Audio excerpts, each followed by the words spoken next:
chapter 6 is called The Night in Question. And you write in the book, now picture this and keep in mind that this is purely hypothetical. Hypothetical. Yes. Why don't you tell me what might have happened on the night of June 12th, 1994? And let's just walk through the night. Well, first of all, this is very difficult for me to do this. It was very difficult for me because it's hypothetical.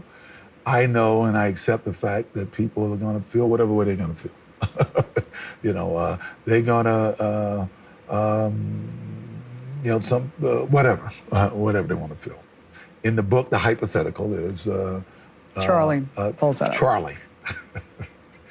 This guy Charlie shows up, the guy who I had recently become friends with, and I don't know why he had been by Nicole's house, but it told me you wouldn't believe what's going on over there. And I remember thinking, well, whatever's going on over there has got to stop, right? So we kind of hooked up together, and you know, I'm kind of broad stroking this. We go over, get in the Bronco and go over. Let's just go back and do the details. Where did you park? Let's do the detail. All right, Greg, what do you got? Yeah, so we start off, he immediately barriers, and then he does something I call a deflection smile. It's a nervous laughter and a smile. I have a good friend who does it. Anytime he's in a bind, he goes, that kind of thing. And it's a way to get away from something and a way to get away from what you feel. Then he uses a request for approval as he raises his forehead when he's talking about how someone felt. Then a lip compression at they're going to go to the house. Interestingly, if you pay attention to this guy, there's a lot of animation and what we would call residual emotion from that event that night. If he was making this up, yeah, Mark, I think he's probably an okay actor in whatever he was doing, but he'd be a pretty damn good actor if he could bring up this much emotion talking about something that happened. But he goes back to the recall side when he said, his friend said, you're not going to believe what's going over there. And he's emphatic with that. When he does that emphatic behavior, you see all that body language come up, see his face looking angry, and then it's got to stop. That's not something you would say if you're recalling a story that you didn't live. So this starts to sound real. And if he intended it to sound real, good for him. He also then does and tightens his lips. You call that a verbal tick, I think, Mark. And then he goes to downright eye accessing. So let's talk for just a minute we talk all the time about emotional accessing. It doesn't matter what you've stored in your head. Remember, I tell you, single sensory channel matters. I can ask you all the questions there are about this coffee cup today, but if I'm punching you in the face when you're looking at the coffee cup, later, guess what you're going to remember? You might remember the coffee cup, but you'll remember me punching you in the face because it was an emotional thing. So these emotions code things differently. So when a person's recalling something that's very emotional, you watch.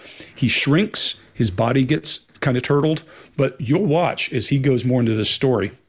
His head's going to become heavier and heavier and heavier, and it affects body language. Scott, what do you got? All right. Everything changes here. That was a great baseline at the top for what we're getting ready to see. He doesn't have somebody saying, as they're rehearsing these answers, he doesn't have somebody saying, yeah, man, that's great. That's great. Do it like that. He doesn't have that. So a lot of his confidence is gone. His confidence is like at a low here as we go through, because it's been 10 years and he's had people point at him. He's had people yell at him. He's had people staring at him because of what he did. And because he got in trouble for that again, I believe, wasn't he found guilty of that in another court? Civil suit. He had a civil suit that gave all of his property away because he didn't get the criminal thing. And then he had another instance where he went and stole some of his former possessions. Right, but wasn't he found responsible for the deaths in the civil suit? That's civil. Yeah, he was found civil. Yeah. That's where. Okay. Okay, great. So he's had people hollering that at him. So his confidence is really low on this, and you can see it, because that's where this really freaky, weird little laugh and smile thing comes from. He does it a couple of times in that first group, but now I think that's sort of what he goes back to and has done his whole life. I don't know the guy, I never met him, but I would assume that's part of his personality, because he keeps going back to that, and there was nobody there to say, dude, don't do that. Let's stop right there. Let's try it one more time and get rid of that little laugh. Try not to do that. Nobody said that to him. We see his hands. At first when he's talking like this, and in the video before this, everything's great. But then he comes up and he clasps his hands, and then his left hand grabs his right hand and starts squeezing. That's an adapter. Adapters are things we use to get rid of that built-up stress and tension. So the tension and stress is building here, and he's trying to blow some of that off by doing that. This is becoming a tense situation for him because he's thought about it, but he hasn't been through, I don't think, the questions that might be answered. And they obviously didn't send them to him as he goes through these. We'll be able to tell that. When he was in court and he was and he was there every day, and like we talked about earlier, Chase brought up as well, he went through that every day, and people would train him every day and say, hey, here's how you do this, here's how you do that. He's one of those guys that thinks he's got that down. But when he got in this situation where he was coming head to head with somebody, that stuff doesn't recall that quickly at all, and you forget a lot of things. And that's what's happened here. That's why he looks so nervous and things start to go downhill for him. Mark, what do you got? Yeah, so my headline on this is WTF, where is this going? I've never seen this video before. I literally threw my pen down and had to walk around the room. It was so astonishing. This is the kind of body language, this kind of behavior that goes on when somebody's telling an alien abduction story that didn't quite. So there's some elements there that are accurate, but there's a whole bunch of fantasy going on. So I've literally got here, where is this attached to fact? Because it is attached to fact in some areas. And where is it attached to complete fantasy? This Charlie person, in my mind, it may as well have been a gnome called Derek, who sprouts out of the ground from nowhere. Suddenly Charlie's involved. Like, what? Where's Charlie come from? What the hell? Who's this Charlie person? Like a gnome, an alien from nowhere, just sprouts into there. Purely, anyway, so here's what we can put our finger on, is that purely hypothetical, yes, we get this slow blink of recognition. So I often talk about a slow blink of recognition. Go and look at his blink on that. That's a blink of recognition that he's saying, yes, that's the route we want to go down. This is utterly hypothetical. It's utter fantasy going on here.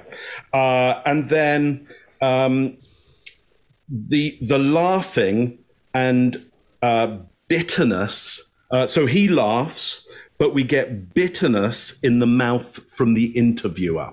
So the interviewer knows something is wrong here. There's a bad taste around this particular element. Anyway, for me, though it is attached to reality in many, many places, there's elements here which are utter fantasy, utterly made up. Chase, what do you got on this one? Yeah, I agree with you guys. Y'all kind of got anything, but when he's saying, I remember thinking whatever's going on, it has to stop, he accidentally slips into recall of an actual story, in my opinion. And he uses genuine memory recall, eye home, so his eyes are moving exactly the same. And when he's saying, I'm not going to say the details, he uses the same eye movement as regular. And I think this statement alone indicates that there are details that exist about the crime that he is aware of. So there's some lip compression right at the beginning of this.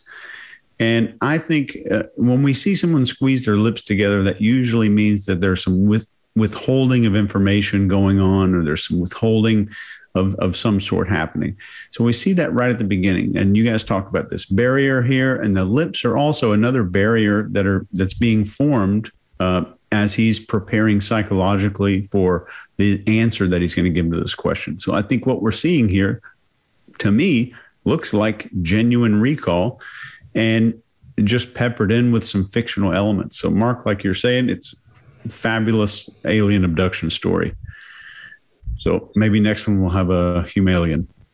Yeah. You want the number one indicator his attorneys are gone? No attorney said, OJ, I got a great idea. Let's go tell people if I'd killed her, here's how I would have done it. No attorney ever advised it that way. The chapter 6 is called The Night in Question. And you write in the book, now picture this and keep in mind that this is Purely hypothetical. Yes. Why don't you tell me what might have happened on the night of June 12th, 1994? And let's just walk through the night. Well, first of all, this is very difficult for me to do this. It was very difficult for me because it's hypothetical. I know and I accept the fact that people are going to feel whatever way they're going to feel. They're going to, you know, some whatever they want to feel. In the book, the hypothetical is Charlie pulls that up. Charlie. This guy Charlie shows up, the guy who I recently become friends with, and I don't know why he had been by Nicole's house, but it told me you wouldn't believe what's going on over there. And I remember thinking, well, whatever's going on over there's got to stop, right? So we kind of hooked up together, and you know, I'm kind of broad stroking this. We go over, get in the Bronco and go over. Let's just go back and do the details. Where did you park? This is the detail. If you like this video, get the full body language breakdown and analysis on our main channel by clicking this video right here.